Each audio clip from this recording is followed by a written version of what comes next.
banyak sembahyang dan puasanya. Jadi sesuatu yang dianjurkan oleh para ulama itu, terkadang seseorang itu dia rasa bimbang,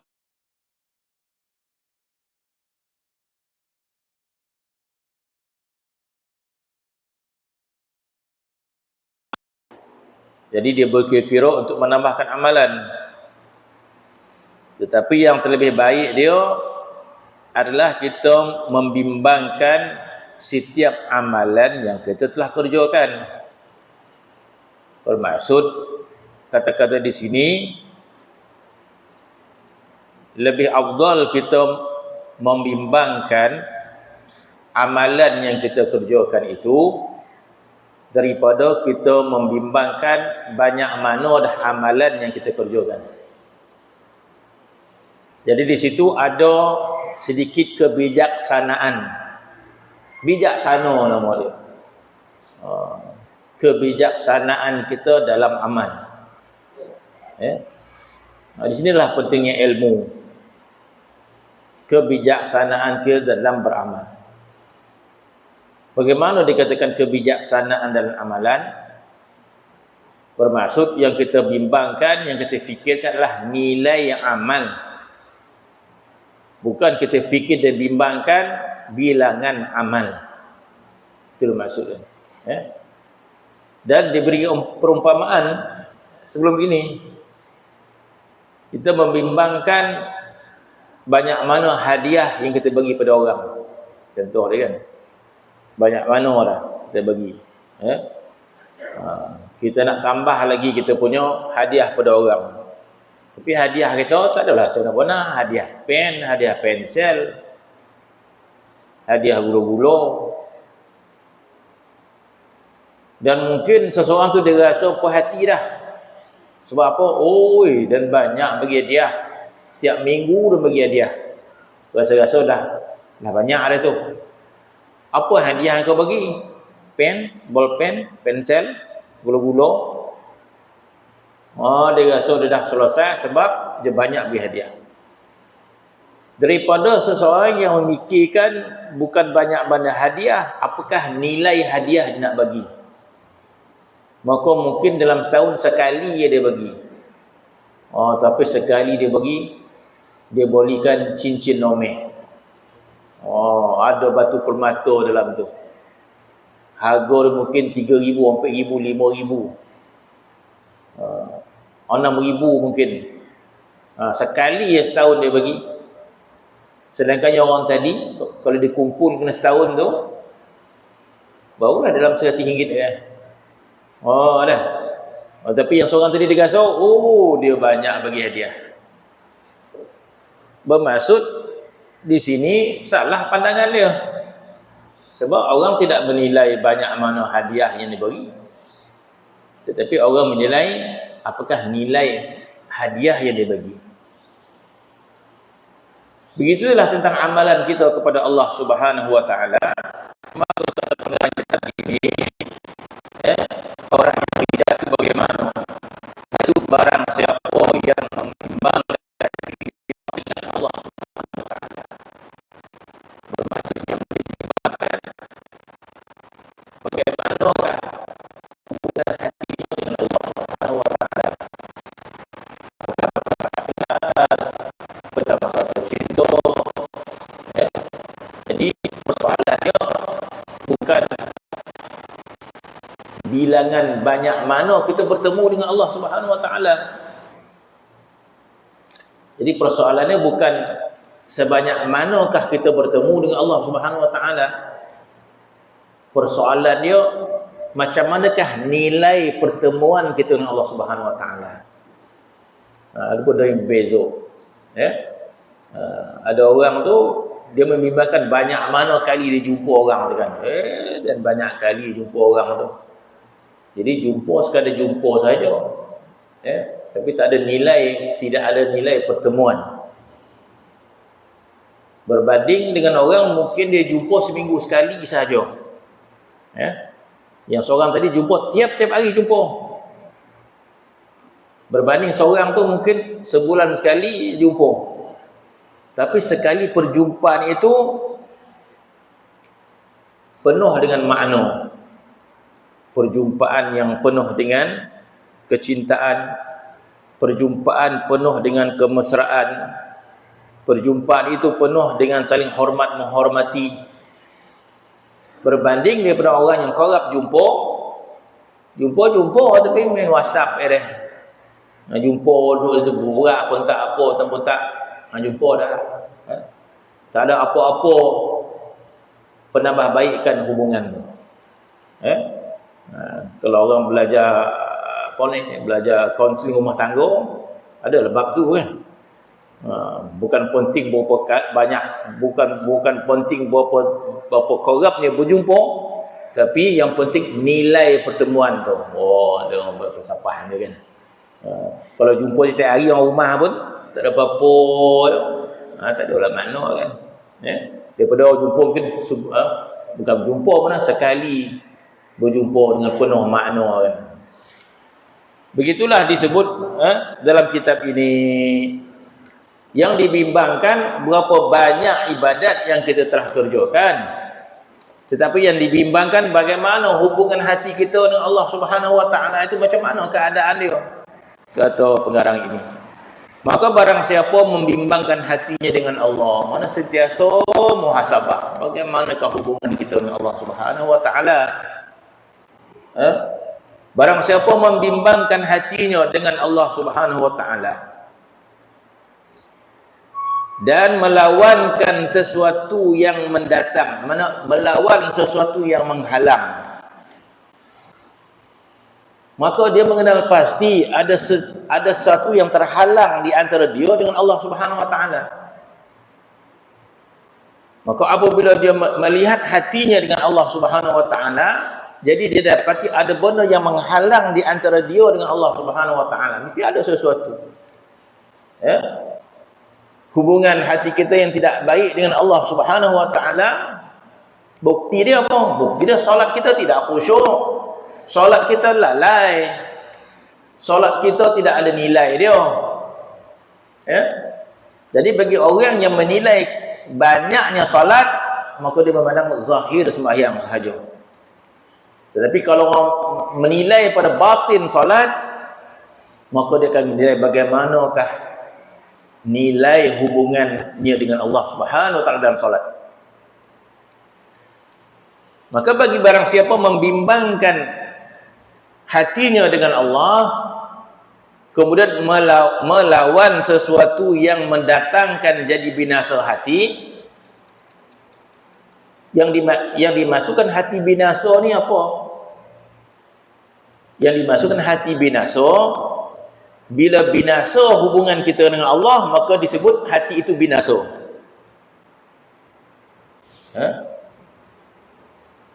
Bila hubungan kita dengan Allah itu tidak baik, kita sebut hati kita itu binasa, hati kita itu rosak. Itu maksud pandangan. Walaupun okey, tak ada masalah. Hidup selesai. Macam duit tak ada masalah. Duit banyak, harta banyak, pangkat banyak, tak ada masalah. Itu kamus dia. Itu kamus dia.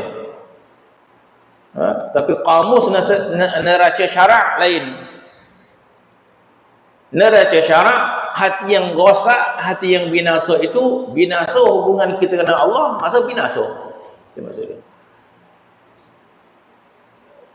Maka beruntunglah orang yang membimbangkan perkara ini, dan rugilah orang yang tidak bimbang perkara ini.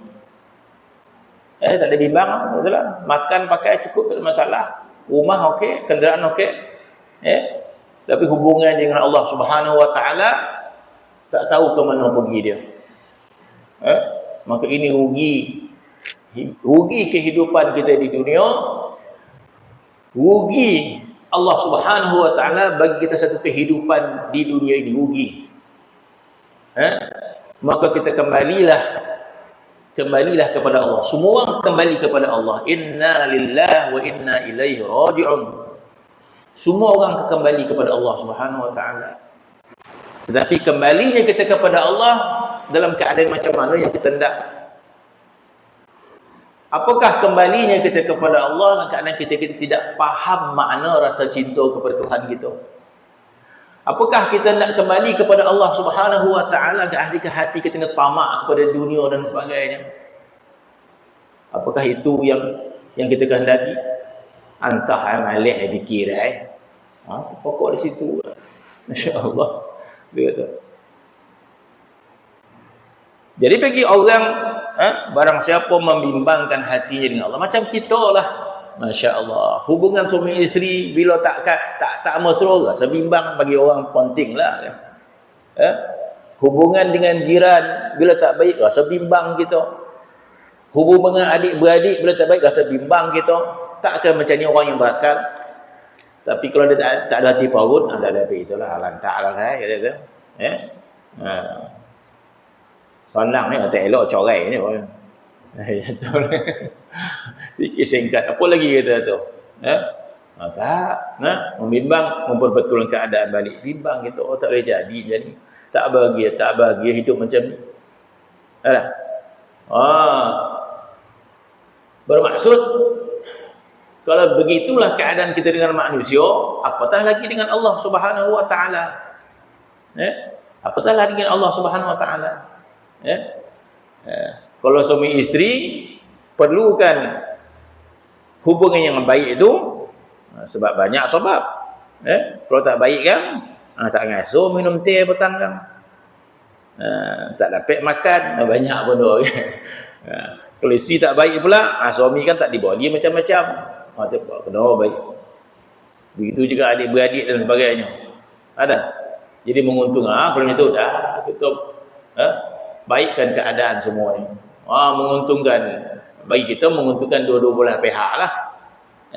Kita kalau baik sahabat dengan sahabat, menguntungkan dua-dua pihak lah. Tetapi dengan Allah Subhanahu wa taala tak boleh kita kata menguntungkan dua-dua pihak, tak. Sebab apa? Sebab Allah Subhanahu wa taala mudarat apa-apa pun. Kalau kita tak nak baik dengan Allah Ta'ala pun, Allah Ta'ala tidak mudarat apa-apa pun. Dalam satu hadis menyebut sekiranya seluruh manusia taat semenjak Nabi Adam alaihissalam sampai kiamat, semua berkaitan yang sangat soleh, sangat baik hubungan dia dengan Allah Subhanahu wa taala. Dalam hadis kata sedikit pun tidak menambah kemuliaan Allah Subhanahu wa taala. Sebaliknya manusia semenjak Nabi Adam alaihissalam sampai kiamat semua baik jahat kepada Allah Subhanahu wa taala. Semua tidak menjadikan hubungan yang baik dengan Allah Subhanahu wa taala. Apa kesan kepada Allah? Tidak mengurangkan kemuliaan Allah walaupun sedikit pun. Bermaksud Allah Subhanahu wa taala tidak terkesan pun dengan perbuatan makhluk dia. Itu di antara kita dengan Allah Subhanahu wa taala. Maka perhubungan kita yang baik kepada Allah Ta'ala itu menguntungkan kita semula. Maka ini yang perlu dibimbangkan. Maka barang siapa bimbang hatinya dengan Allah Subhanahu wa taala, kemudian apa yang dilakukan, maka dia akan melawan. Dia akan berusaha untuk melawan sesuatu yang mendatang, sesuatu yang menghalang. Sesuatu yang menghalang, sesuatu yang boleh membinasakan hati dia. Yang kita sebut, di manakah neraca hati kita binasa atau tidak? Dalam sudut agama, yang dikatakan binasa atau tidak, kadar manakah hubungan kita dengan Allah Subhanahu wa taala. Itulah kadar binasanya hati kita. Sesuatu yang mendatangkan jadi binasa hatinya daripada hawa nafsu. Sebab dan yang membinasakan hati kita adalah hawa nafsu kita. Di antara hikmat Allah Subhanahu wa taala jadikan hawa nafsu untuk kita mendidik hawa nafsu kita, untuk kita melawan hawa nafsu kita. Sebab tanpa hawa nafsu, apa jadi pada kita? Bila manusia itu tanpa hawa nafsu, bermaksud manusia itu hanya ada roh sahaja. Dan jasad dia tidak berperanan apa-apa pun. Sebab peranan jasad ini dimainkan oleh nafsu dia. Bila tak ada nafsu, maka jasad tidak memainkan peranan dia. Maka kekallah ruh itu sempurna dalam jasad itu. Sebab tak ada nafsu. Maka sempurnalah ruh itu menghadap kepada Tuhan dia. Sempurnalah ruh itu menghadap kepada Tuhan dia. Sempurnalah ruh itu mencintai Tuhan dia. Sempurnalah ruh itu mengagungkan Tuhan dia. Sebab jasad tanpa nafsu.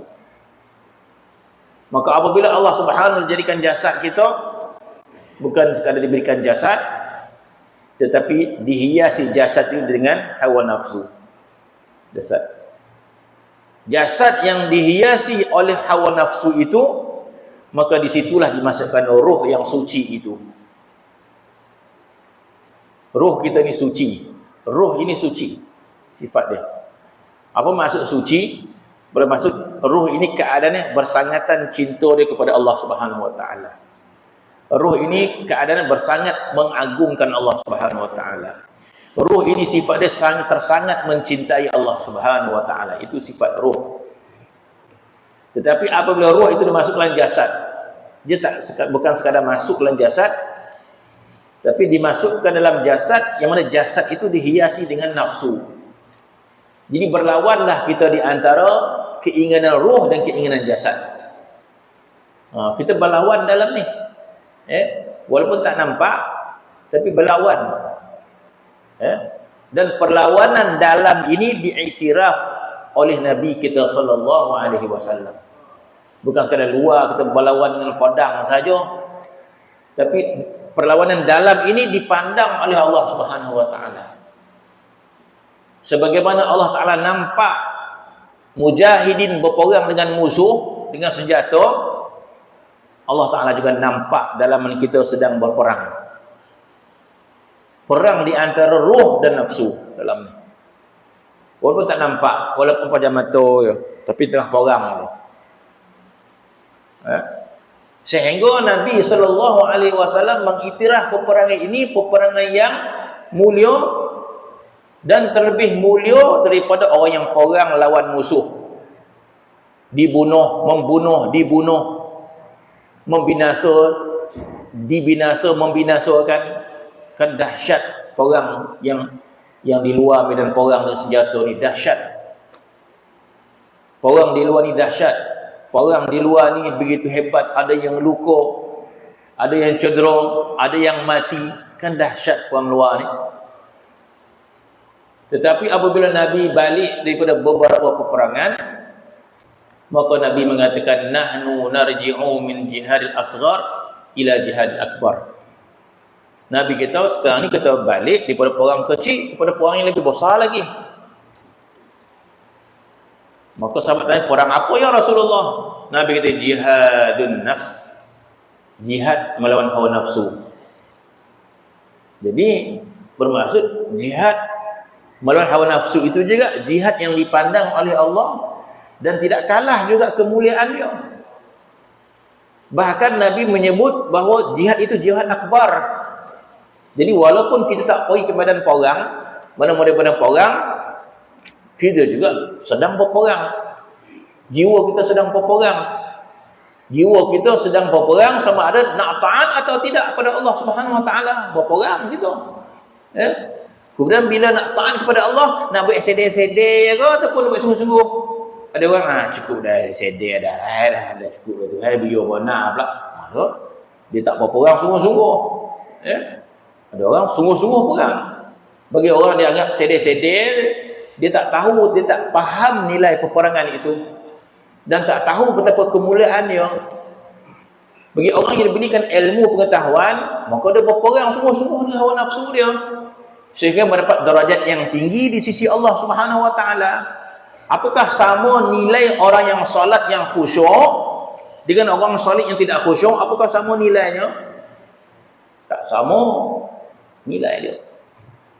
Apakah orang yang ibadat kepada Allah Subhanahu wa taala merasai kebesaran Allah, merasai keagungan Allah dengan orang yang hatinya bila solat merasai kebesaran harta, merasai kebesaran dunia? Apakah sama nilai dia? Tak sama.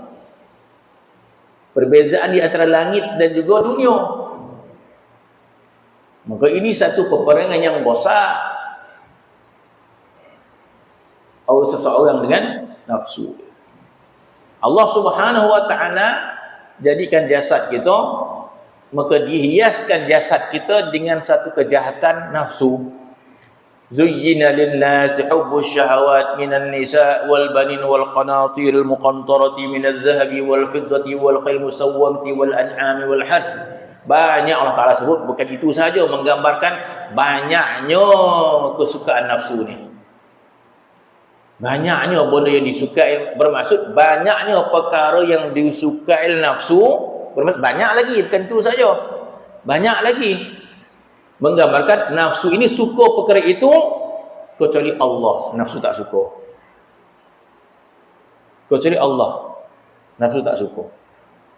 Lain daripada itu dia suka. Harta, pertanian, ternakan, kenderaan, itu disebut oleh Allah Subhanahu wa taala. Maka bermaksud barang siapa hanyut, barang siapa leka, barang siapa tidak faham pengaruh ini, maka dia tak sadar dia berada dalam keadaan kebinasaan. Kenapa binasa? Sebab hubungan kita dengan Allah Subhanahu wa taala tidak baik, dia kata. Maka jadi binasa bagi seseorang yang bimbang hatinya dan melawan sesuatu yang mendatangkan jadi binasa hatinya daripada hawa dan syahwat, maka seseorang yang memperbuat demikian itu lebih afdal. Mana sentiasa kita perbaiki hati kita untuk menambah rasa cinta kita kepada Allah, itu lebih afdal daripada seorang yang memperbanyakkan sembahyang, memperbanyakkan puasanya. Sembahyang, puasa, mana dapat pahala lah, tapi tidak menambah nilai hatinya kepada Allah Subhanahu wa taala. Maka orang yang selalu memperbaiki hati dia. Sebab itu Nabi SAW menyebut dalam hadis yang masyhur, disebut, ada ulama kata hadis itu namanya hadis hijrah, ada kata hadis niat. Maka hadis itu menggambarkan bahawa betapa amalan kita ini memberi kesan mengikut niat. Maka Nabi bersabda, innamal a'malu binniyat wa innama likulli imrin ma nawa. Faman kana hijratuhu ila Allah wa rasulih fa hijratuhu ila Allah wa rasulih wa man kana hijratuhu lid dunya yusibuha aw imra'atin yankihuha fa hijratuhu ila ma hajara ilaih. Nabi bersabda, innamal a'malu binniyat, hanya saja amal itu dengan niat. Wa innama likulli imrin ma nawa, seseorang itu akan dapat mengikut apa niatnya. Wa innama likulli imrin ma nawa, seseorang dia akan dapat mengikut niat dia. Kita ada alat untuk taat. Alat taat bersedekah, alat taat sembahyang, alat untuk taat menuntut ilmu, alat untuk taat zikrullah, alat untuk taat umrah, haji dan sebagainya. Ini alat untuk taat kepada Allah Subhanahu wa taala. Yang mana alat ni bila kita mati tak ada dah. Alat-alat untuk taat ni di dunia saja. Alat untuk taat di akhirat tak ada dah. Tak ada solat, tak ada puasa, tak ada sedekah. Jadi kita kata ini alat untuk taat. Maka alat taat ini kita akan dapat mengikut apa yang kita niatkan, atau mengikut qadar yang kita niatkan. Sehingga alat taat ini kalau salah tujuan kita, maka kita tidak mendapat faedah apa-apa. Bila salat kita niat tujuan untuk menunjuk kepada orang, maka tak dapat apa-apa. Bila sedekah kita satu amalan yang baik, tetapi tujuan kita sesuatu yang lain, maka kita tak dapat apa-apa. Kiaskanlah yang lain. Dan hadis ini juga menggambarkan wa innama likulli imri'in ma nawa, seseorang itu akan dapat mengikut apa yang diniatkan. Bagi contoh yang mudah, kita berzikir, kita bertahlil, la ilaha illallah, la ilaha illallah, la ilaha illallah, la ilaha illallah, la ilaha illallah, la ilaha illallah, la ilaha illallah. Selesai tahlil kita. Atas tujuan apa tahlil? Ya, tahlil la ilaha illallah dapat pahala. Tapi atas tujuan apa? Atas tujuan apa berhimpun? Atas tujuan apa tahlil? Oh, kami tahlil sebab dijemput oleh orang untuk hadiahkan pahala kepada arwah si mati. Itu niat kita. Lepas tu makan. Wah, main kita kata. Kalau takat apa biskut lebar yo, tengoklah kau jadi poi. Kalau dekat lonek makin dibahasa lepas isyak atau sebelum isyak. Saya faham lah tu. Tahlil lepas isyak, faham. Tahlil belum isyak, faham. Faham tak? Faham. Tahlil belum isyak, itu makan namanya. Tahlil lepas isyak, itu biskut. Tahlil lepas isyak, minum.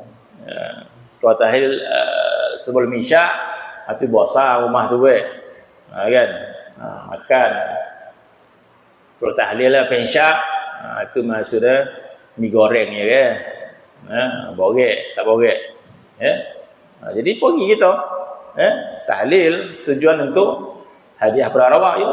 Allah Taala perkenankan apa yang kita niatkan. Kita tahlil dapat pahala, hadiah kepada si mati. Yang tuan rumah pula sedekah makan, niat sedekah makan dapat pahala. Sebab diniatkan bagi makan dapat pahala, bagi orang makan dapat pahala. Kemudian yang datang tadi tukang ngabihkan makanan pun dapat pahala juga. Sebab kalau tak habis makanan yang sedih pula rumah. Jadi kita tolong ngabihkan, mengembirakan hati rumah, dapat pahala. Wa innama likulli imri'in ma nawa. Seseorang dia akan dapat pahala mengikut apa diniatkan. Maka ketika mana orang berzikir bukan untuk hadiah kepada arwah, bukan untuk apa lagi kita. Jadi zikir untuk apa? Zikir ini untuk tazkiyatun nafs. Zikir yang sama, tapi tujuan untuk tazkiyatun nafs. Aku berzikir ini untuk tazkiyah. Aku berzikir ini untuk ma'rifah kepada Allah. Aku berzikir ini di atas tujuan untuk membersihkan hati kita ini daripada nafsu-nafsu yang jahat. Ketika ini berzikir kita untuk suluh pada Allah Subhanahu wa taala, itu maksudnya. Kita berzikir ini untuk berjalan ke hadrat Allah. Tujuan dia. Bukan tujuan kita nak sedekah, bukan tak boleh sedekah, tapi tujuan kita sekarang bukan untuk sedekah kepada arwah. Tapi tujuan kita berzikir ada tujuan yang lebih besar pada itu lagi. Tujuan berzikir ini untuk membersihkan diri kita. Tujuan zikir kita untuk memperbaiki hubungan kita dengan Allah Subhanahu wa taala. Tujuan zikir kita untuk mengubah hati kita mencintai Allah Subhanahu wa taala. Hati kita ini rosak, hati kita ini sangat mencintai harta, hati kita sangat mencintai makhluk dan sebagainya. Maka kita berusaha untuk mengislahkan hati kita untuk makrifat pada Allah Subhanahu wa taala. Maka di atas inilah kita berzikir, maka kesan dia tak sama. Kesan dia tak sama. Sebab itu hadis tadi menyebut wa innama likulli imri'in ma nawa. Seseorang akan dapat ikut apa yang diniatkan. Sebab tu zikir dia sama, kesan tak sama. Dan inilah yang dimaksudkan oleh Nabi sallallahu alaihi wasallam, innal qalba la tasda' kama yasda'ul hadid. Sesungguhnya hati itu boleh berkarat sebagaimana berkaratnya besi. Wa ma jila'uha ya Rasulullah, bagaimanakah nak membersihkan, menyinari sebelah? Bi zikrillah. Nabi SAW. Wa zikril maut, ada kata bi tilatil wa til Quran. Nabi kita banyakkan berzikir pada Allah Subhanahu wa taala. Maka jadilah ulama meletakkan alat untuk membersihkan hati, itu adalah zikrullah. Maka jadilah bermaksud ketika mana kita berzikir dengan niat untuk mengislahkan hati, maka jadilah zikir itu lebih afdal, lebih membanyakkan solat tadi. Dalam solat pun zikrullah juga, tapi solat tu niat dia lain. Niat dia solat untuk solat. Mungkin niat solat untuk dapat pahala. Bukan niat solat untuk mengislahkan hati, tak. Niat dia lain. Bila kita puasa, niat puasa untuk dapat pahala. Kan? Tak begitu maksudnya. Niat puasa dapat pahala, niat berumrah untuk dapat pahala. Niat bersedekah untuk dapat pahala, solat untuk dapat pahala. Maka dia dapat apa niatkan. Adapun ketika mana orang tu berzikir untuk mengislahkan hati dia, maka Allah Subhanahu Wa Taala berikan di atas niat itu, maka Tuhan perbaiki hati dia. Kalau tidak, apa alat kita nak bersihkan hati kita? Kalau tidak, bagaimana kita nak fahamkan kata-kata pengarang ini yang menyebut orang yang memastikan untuk membersihkan hati daripada hawa nafsu, ini lebih afdal daripada membanyakkan salat dan puasa. Jadi, apakah yang dimaksudkan untuk melawan sesuatu hawa nafsu? Tidak ada sesuatu yang lebih kuat untuk melawan hawa nafsu kecuali dengan zikrullah. Maka dengan zikrullah lah cara kita melawan hawa nafsu kita. Maka ketika itu kita berzikir dengan tujuan untuk mengislah hati. Maka dengan kata-kata ini, maka jadilah ketika ini zikrullah itu lebih afdal daripada salat dan puasa. Sebab ketika itu kita berzikir karena untuk memperbaiki hubungan kita dengan Allah Subhanahu Wa Taala. Maka katanya barang siapa yang bimbang hatinya dengan Allah Subhanahu Wa Taala, maka dia melawan sesuatu yang menjadikan binasa hatinya daripada hawa nafsu. Macam mana nak lawan hawa nafsu? Dengan zikrullah.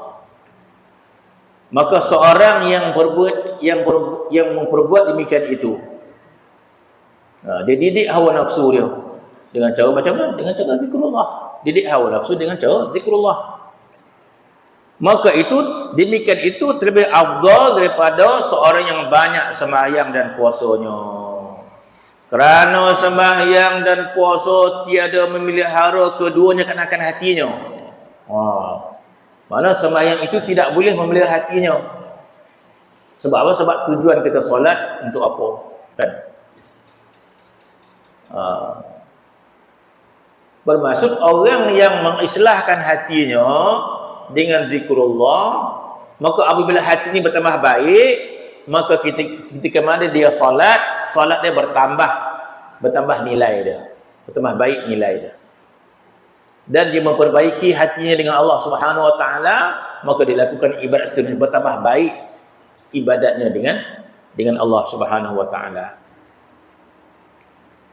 Kerana sembahyang dan puasa tiada memelihara keduanya akan hati, maka tiadalah faedah kepadanya. Misalnya seorang sembahyang dengan tiada hadir hati. Sembahyang dengan tiada hadir hati kepada Allah Subhanahu Wa Taala adalah ia seperti seorang yang membawa hadiah dan persembahan kepada seorang raja atau sultan. Dia membawa hadiah dan persembahan kepada raja dan sultan 100 peti, dia kata 100 peti dia bawa ke istana. Tapi poti tu kosong, kotak ya dihadiah. Balut dia lawa. 100 tapi kosong.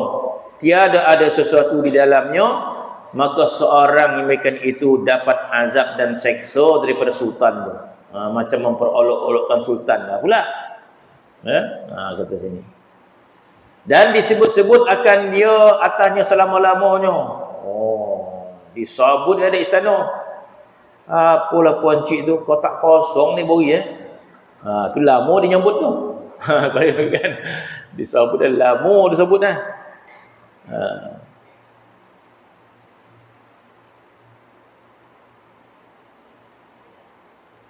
Maka dapat azab dan siksa sultan, dan disebut-sebut akan dia atasnya selamanya.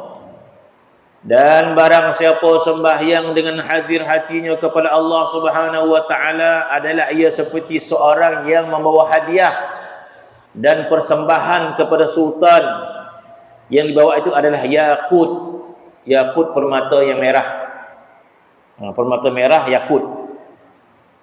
Dan intan. Intan belian buat.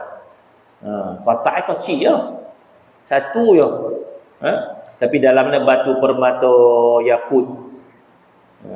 Yakut minum Jepun tu. Orang belajar bahasa Arab ni kan. Yakut dan intan harganya 10.000 katanya. Maka bahawanya sultan itu akan ingat dan disebut akan dia selamanya. Bermaksud orang yang memperbaiki hubungan dia dengan Allah Subhanahu wa taala, mana kita berbaloi usaha kita tu. Sangat-sangat berbaloi usaha kita. Sangat-sangat beruntung kita bersihkan hati kita, sehingga hati kita baik hubungan dengan Allah Subhanahu wa taala, hati kita rasa cinta kepada Allah Subhanahu wa taala, hati kita rasa ta'zim kepada Allah taala, maka berbalik usaha kita. Kenapa? Maka ketika kita solat, kita bawa hati yang baik itu. Ya. Sebab dalam solat kita akan bawa hati kita macam mana raman hati kita bawa dalam solat. Macam mana rupa hati kita, hati itulah yang kita bawa dalam solat. Dulu solat tadi kita baru lepas berkelahi dengan orang. Baru kita baru lepas dongki-berdongki dengan orang. Jadi baru solat zuhur. Tak bawa ke hati tu, kita bawa hati tu. Hati yang dongki, hati yang marah, hati yang tamak bawa. Maka macam manakah rupanya hati kita bawa menghadap Allah Subhanahu wa taala. Sebab apabila kita solat, maka ia dipandang oleh Allah terus pada hati kita.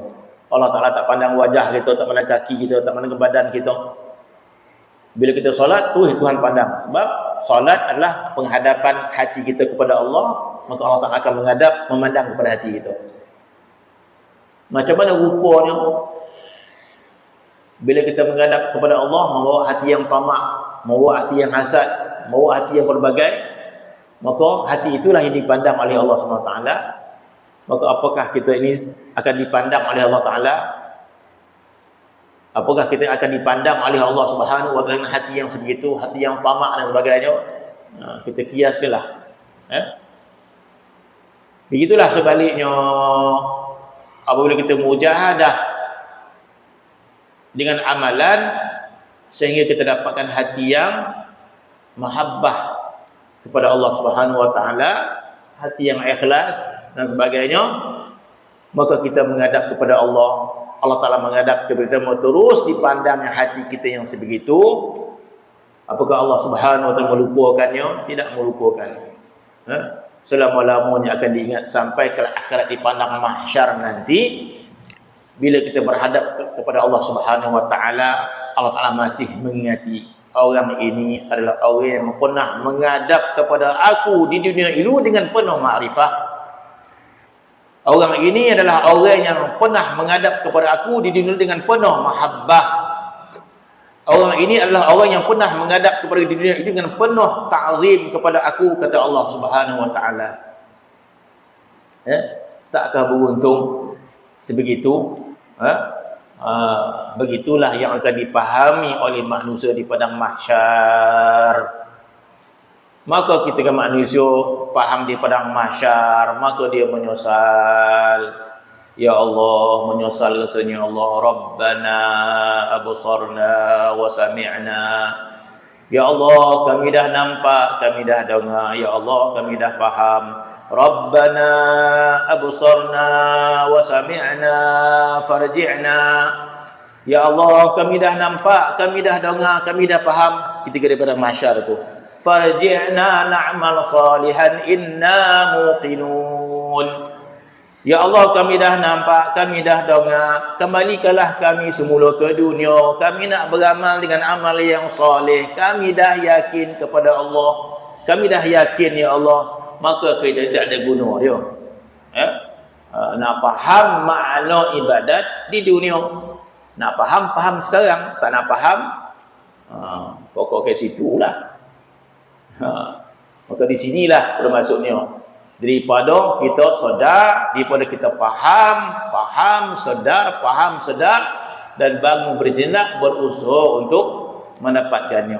Maka Allah Subhanahu wa taala sebut dalam Quran, yauma la yanfa'u malun wala banun illa man atallaha biqalbin salim.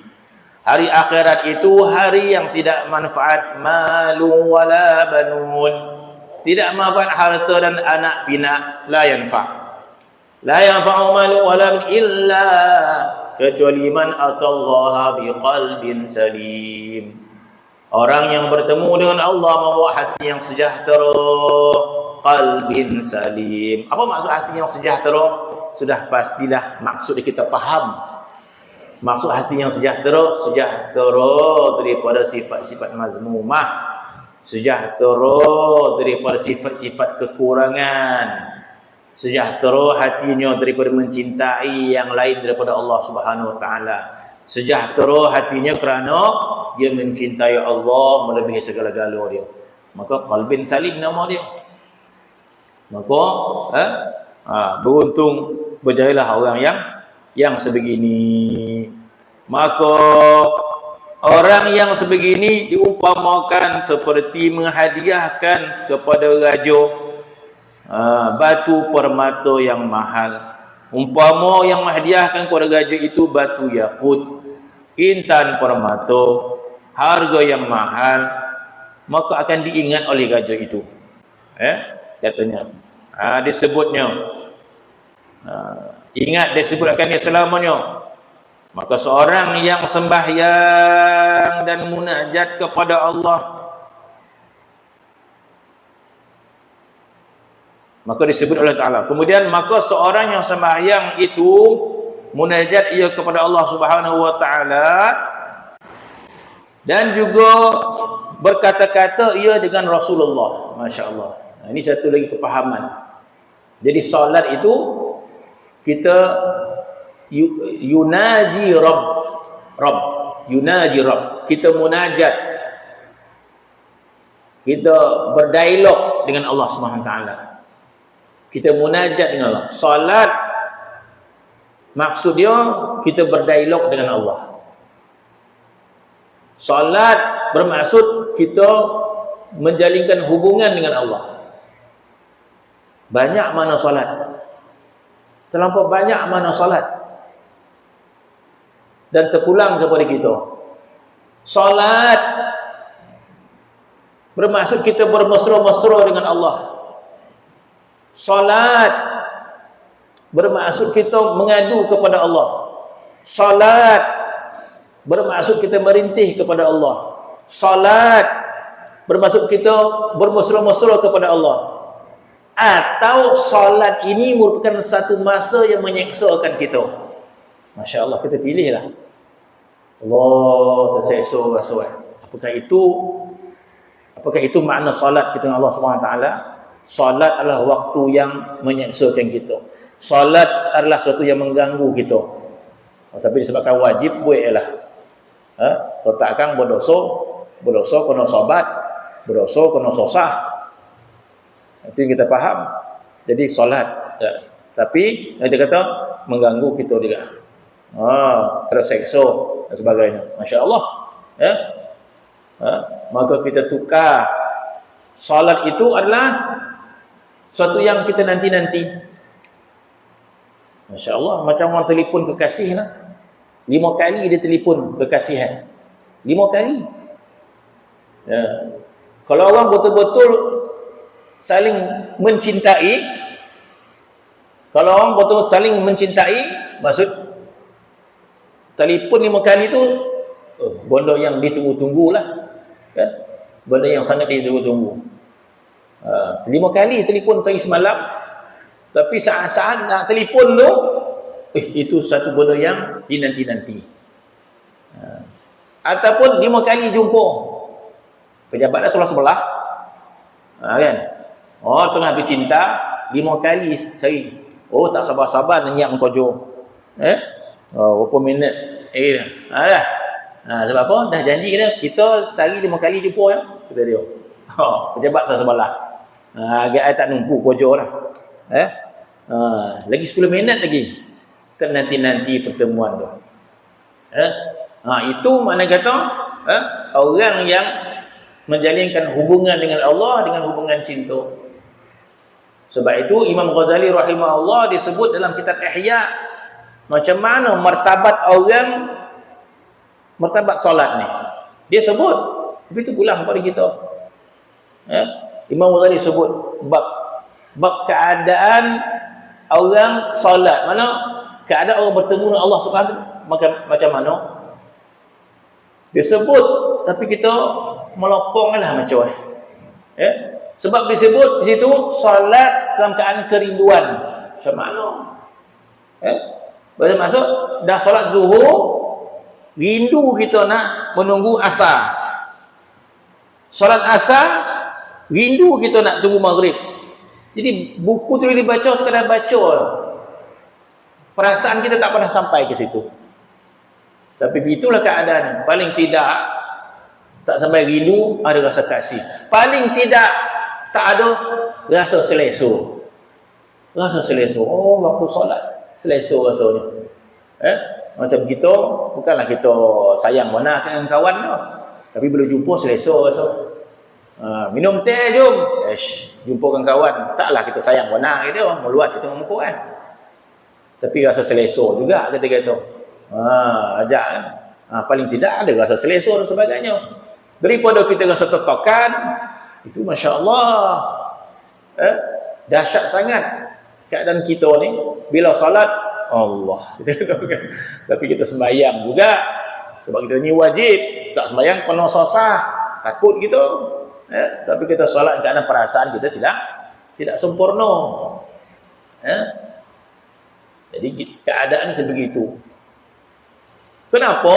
Sebab setiap pertemuan kita dengan Allah di dunia, Allah Ta'ala tahu. Allah Ta'ala ingat. Maka sampai ke akhirat nanti. Maka berbahagialah orang di dunia ini hubungannya dengan Allah Subhanahu Wa Ta'ala selesa.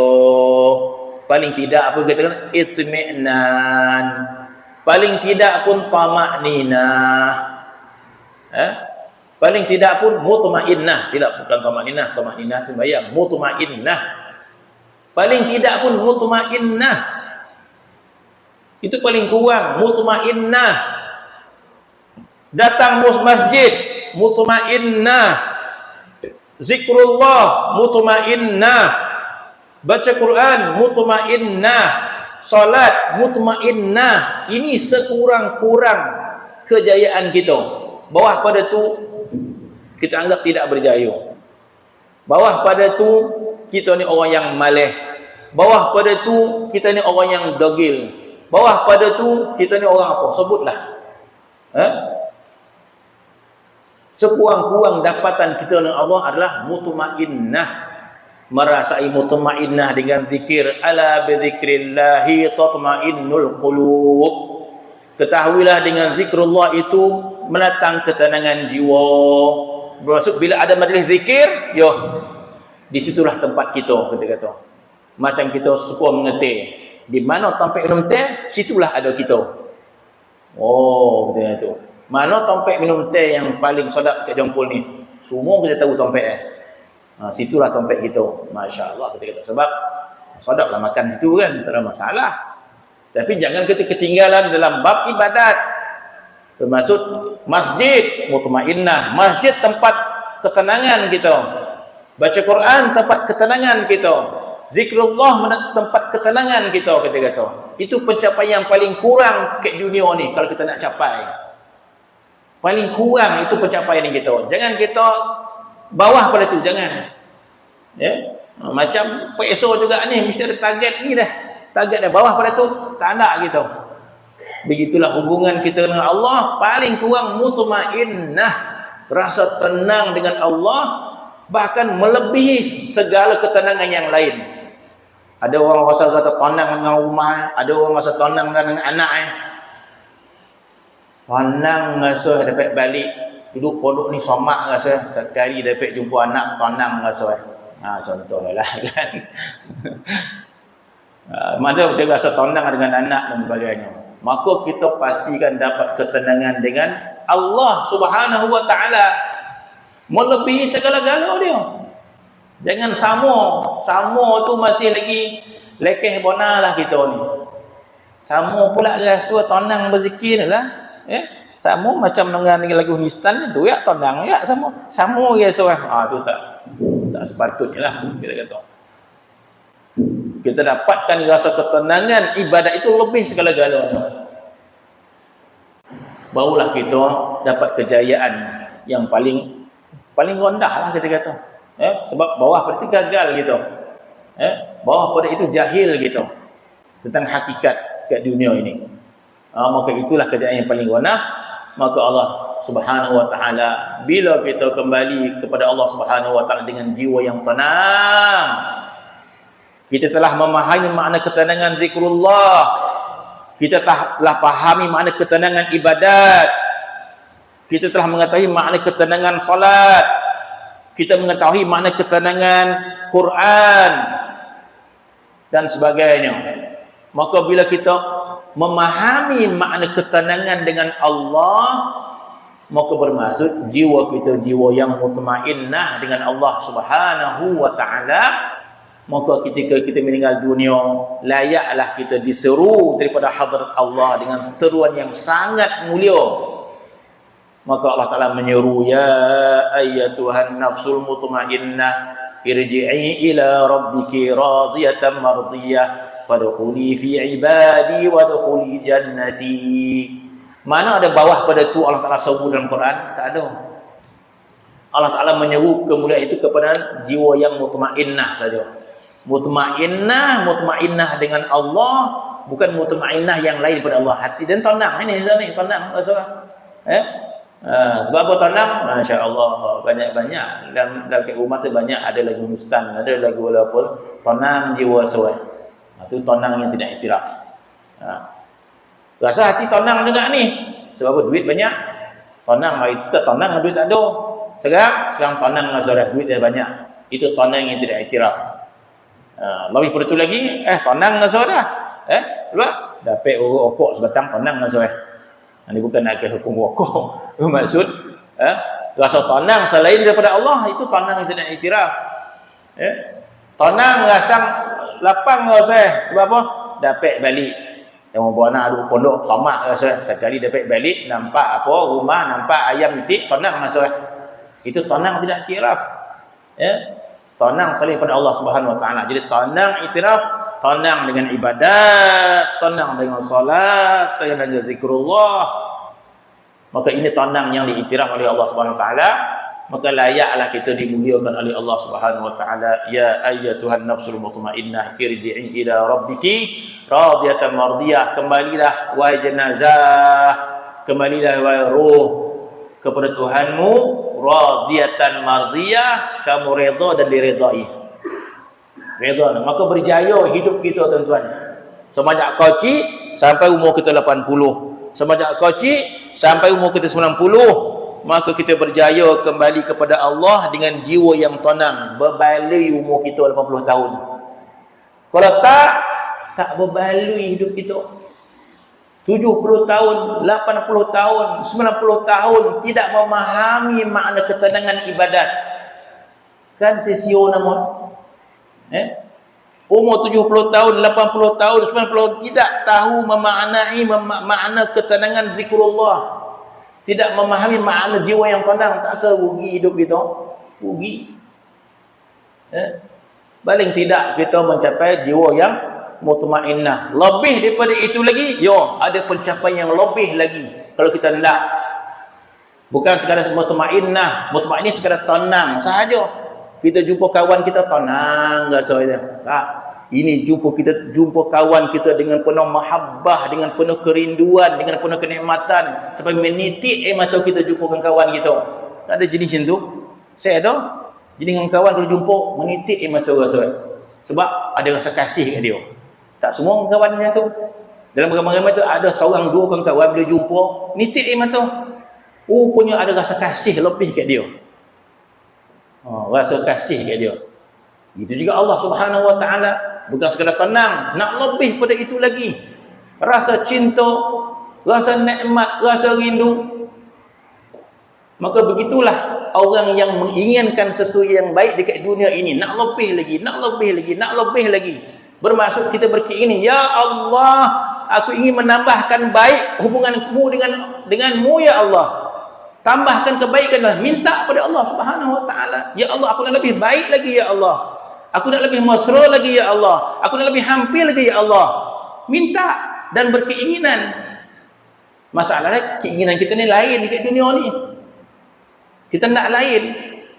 Sekiranya jujur hati kita, maka Tuhan akan beri kejujuran hati kita. Itu ulama kata.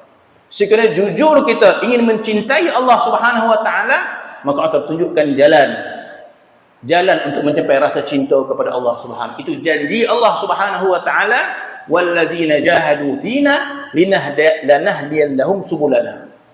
Janji Allah Subhanahu wa taala. Walladzina jahadu fina, barang siapa bersungguh-sungguh untuk mujahadah mencapai apa yang dia nak, lanahdiyannahum subulana, kami akan tunjukkan jalan. Masalahnya kita tak ada sebenarnya. Tak ada. Tapi kalau kita berkeinginan, ya Allah, aku ingin mencapai rasa cinta kepadamu ya Allah, memahami makna cinta kepadamu ya Allah, berikan aku kepahaman makna itu ya Allah, maka Tuhan beri kita derajat itu. Sebab kita berkeinginan, maka capailah derajat yang setinggi-tingginya kepada Allah Subhanahu wa taala. Maka inilah orang yang berjaya di akhirat nanti. Sebab apa? Dia menepikan sesuatu yang lain yang menjauhkan hubungannya dengan Allah Subhanahu wa taala. Wallahu ta'ala. Bismillahirrahmanirrahim. Alhamdulillahirabbil alamin wassalatu wassalamu ala sayyidina Muhammad wa ala alihi wasallam. Alhamdulillah.